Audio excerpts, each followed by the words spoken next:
बकवास बंद।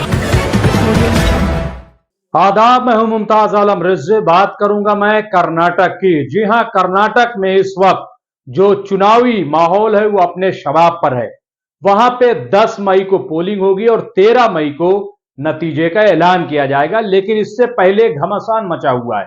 कांग्रेस ने पहले अपने मैनिफेस्टो में यह कहा कि अगर हमारी सरकार आएगी तो जो 4% मुसलमानों को दिया जाने वाला रिजर्वेशन भाजपा ने खत्म कर दिया है, सरकार ने खत्म किया है, उसको हम बहाल कर देंगे।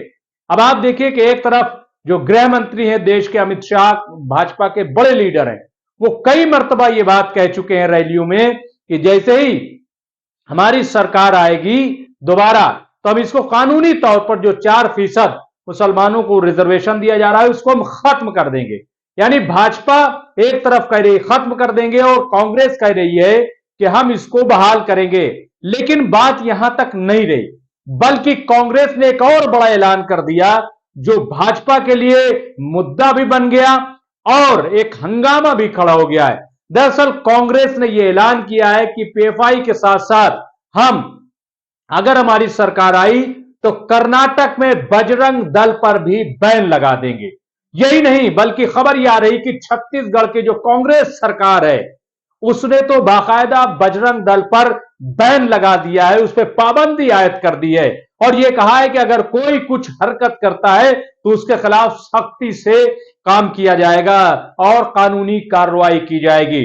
यानी एक बहुत बड़ा यह ऐलान कांग्रेस की तरफ से कर्नाटक में किया गया है और जहां जहां कांग्रेस की सरकार है वहां पे अब हमें एक्शन भी देखने को मिल रहा है। अब देखना होगा कि क्या राजस्थान में कांग्रेस की सरकार है वहां बजरंग दल पर बैन लगता है, क्या उत्तराखंड में, क्या हिमाचल प्रदेश में जो कांग्रेस की सरकार है वहां पर बजरंग दल पे बैन लगता है। बहरहाल ये कर्नाटक में जो मुद्दा उठा है ये बहुत बड़ा मुद्दा उठ गया है और अब तो इस पर हमारे जो प्रधानमंत्री हैं नरेंद्र मोदी, उन्होंने भी रैली में ये कहा कि अब तो बजरंग बली से भी इनको नफरत है। यानी कांग्रेस ने यह कहा कि हम बजरंग दल पर रोक लगाएंगे, पाबंदी आयद करेंगे, तो भाजपा और हमारे प्रधानमंत्री उसको यह कह रहे हैं कि कांग्रेस को बजरंग दल से परहेज है, बजरंग दल से दुश्मनी है, बजरंग बली से दुश्मनी है, यह कह दिया है। यानी एक बिल्कुल अलग तरीके की चीजें सामने आ रही हैं, तो काफी घमासान मच गया है और इसमें हंगामा आराई हो रही है और तमाम भाजपा से लेकर के और तमाम जो है जो तंजीमें हैं उनकी तरफ से ये बयानात आने शुरू हो गए हैं। कांग्रेस और भाजपा आमने सामने हो गई। हालांकि भाजपा अलग है, बजरंग दल अलग है। जो आरएसएस की जैली तंजीमें हम कह सकते हैं उनमें भी शायद बजरंग दल नहीं आता है या आता भी होगा।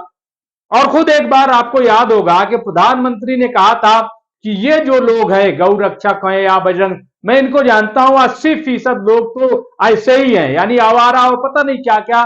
खुद प्रधानमंत्री ने यह बात कही थी और ऑन रिकॉर्ड कही थी। लेकिन अब जब कांग्रेस ने यह कह दिया कि हम बजरंग दल पर बैन लगाएंगे तो इसको लेकर के काफी हंगामा हो गया है और उसका सियासी फायदा उठाने की कोशिश की जा रही है। बात दरअसल यह है कि कर्नाटक से अब भी जो खबरें आ रही हैं वो यही आ रही कि भाजपा वहां बुरी तरह हार रही है और कांग्रेस को वहां बड़े पैमाने पर कामयाबी मिल रही है। जबकि पिछले 4 महीने में अगर आप देखेंगे तो अब तक प्रधानमंत्री ने 10 से ज्यादा वहां पे दौरे कर लिए, वहां पे प्रोग्राम कर लिए। यही नहीं बल्कि जो गृह मंत्री अमित शाह हैं वो भी कई बार गए। जो भाजपा के अध्यक्ष हैं जेपी नड्डा, उन्होंने भी कर्नाटक का दौरा कर लिया। वहां हिजाब का मामला उठाया गया, वहां जो भगवत गीता है उसका मामला उठाया गया, वहां टीपू सुल्तान के खिलाफ भाजपा ने यह कहा कि कोई जो है इनकी जन्मदिन जो है नहीं मनाया जाएगा, कोई जश्न नहीं मनाया जाएगा और उनपे इल्जाम तक आयद कर दिया। हालांकि वो अगर देखा जाए तो अंग्रेजों से लड़ने वाले पहले मुजाहिदे आजादी और शहीद होने वाले पहले मुजाहिदे आजादी हैं। इसके बावजूद टीपू सुल्तान पे तरह तरह के इल्जाम आयद किए गए, लेकिन इसके बावजूद वहां कर्नाटक में हालात साजगार न हो सके। भाजपा जो है वो पिछड़ती चली गई और ऐसे में बीजेपी ने यह कहा कि हम मुसलमानों का रिजर्वेशन खत्म करेंगे, बल्कि बीजेपी ने नहीं कहा बल्कि जब चुनाव का ऐलान होना था उससे 1-2 दिन पहले जो वहां की मुंबई सरकार है उसने बाकायदा वहां पे कैबिनेट मीटिंग की और मीटिंग में यह कहा कि जो 4% ओबीसी कोटे से मुसलमानों को रिजर्वेशन दिया जाता है एजुकेशन में और नौकरी में, वो खत्म किया जाता है और उसको लिंगायत और एक और कम्युनिटी, 2 कम्युनिटी में 2-2% बांट दिया गया। इसके बावजूद वहां पे हालात साजगार नहीं हो सके। अब भाजपा क्या करती, लिहाजा भाजपा ने यह कहा कि हम सिविल कोड वहां पे लाएंगे, यूनिफॉर्म सिविल कोड जो है नाफिज करेंगे अगर हमारी सरकार, यानी एक और ऐलान किया। सवाल यह है कि डबल इंजन की सरकार का दावा है, केंद्र में मोदी की सरकार है और कर्नाटक में मुंबई की सरकार है।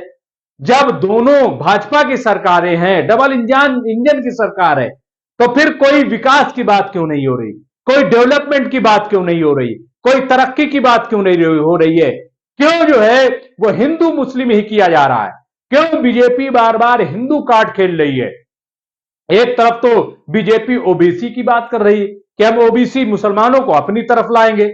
आप उत्तर प्रदेश के बलदियाती और निकाय चुनाव को देख लीजिए, वहां 395 मुसलमानों को इसी वजह से वोट दिया गया। ऐसा कहा जा रहा है कि ओबीसी मुसलमानों को भाजपा की तरफ अट्रैक्ट किया जाए और दूसरी तरफ कर्नाटक में ओबीसी मुसलमानों का रिजर्वेशन खत्म किया जा रहा है। यह कौन सा चेहरा है? यह कौन सी सियासत है?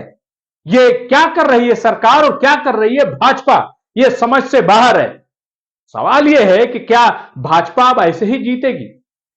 और चूंकि चैलेंज इसलिए इतना बड़ा कर्नाटक बन गया है क्योंकि 2024 के बाद आना है और अब तो ऐसा लगता है कि कर्नाटक जो है वो भाजपा के लिए इज्जत का सवाल भी बन गया है और 2024 के लिए सेमीफाइनल भी हो गया है, क्योंकि प्रियंका गांधी ने यह कह दिया है कि आप इतिहास उठा के देख लीजिए कि कर्नाटक से ही मुल्क की, देश के बदलाव की लहर चलती है और यहीं से कांग्रेस खड़ी हो जाएगी और भाजपा डूब जाएगी, ऐसा प्रियंका गांधी का कहना है।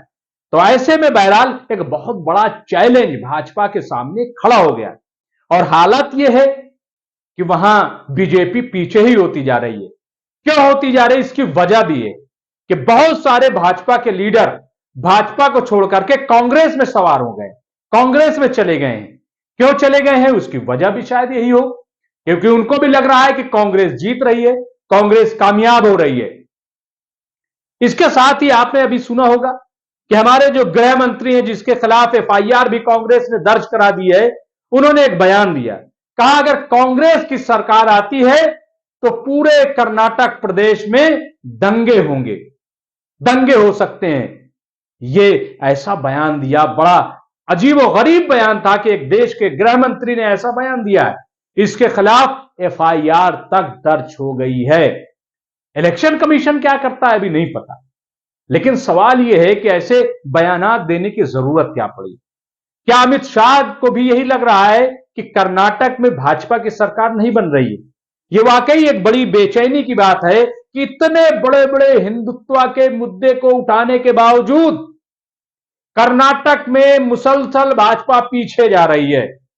अब यह जो मुद्दा हाथ लगा है बजरंग दल और बजरंग बली, इसको जोड़ा जा रहा है। हालांकि बजरंग दल अलग है, बजरंग बली जी अलग है, लेकिन बहरहाल भाजपा तो मौके की तलाश में थी और कांग्रेस ने यह वहां पे कह दिया कि हम पीएफआई के साथ साथ बजरंग दल पर भी बैन लगाएंगे। लेकिन मैं कहूंगा कि कांग्रेस का यह वाकई एक बड़ा ऐलान है, बड़ा जुर्रतमंदाना कदम है जो कांग्रेस ने वहां पे उठाया है और ऐलान किया है। और छत्तीसगढ़ ने तो बाकायदा बैन कर दिया जैसी खबर आ रही है। यह वाकई बड़ा कदम हम इसको कहेंगे। देखना यह है कि कांग्रेस को इससे फायदा होता है या नुकसान। वैसे माफ कीजिएगा, कांग्रेस ने अगर अपने मैनिफेस्टो में शामिल किया है तो बगैर रिसर्च के इसको शामिल न किया होगा। यानी कर्नाटक की बड़ी तादाद लोगों की यह चाहती है कि बजरंग दल पे बैन लगे, तभी शायद उसको मैनिफेस्टो में शामिल किया गया। जिसकी डिमांड की जाती है उसी को शामिल किया जाता है। तो अब देखना होगा कि क्या जो कांग्रेस ने ऐलान किया है उसे इसका फायदा मिलता है या फिर इस इश्यू को उठा करके भाजपा फायदा उठा लेती है। यह पता चलेगा हमें 13 मई को। बहुत बहुत शुक्रिया। बकवास बंद।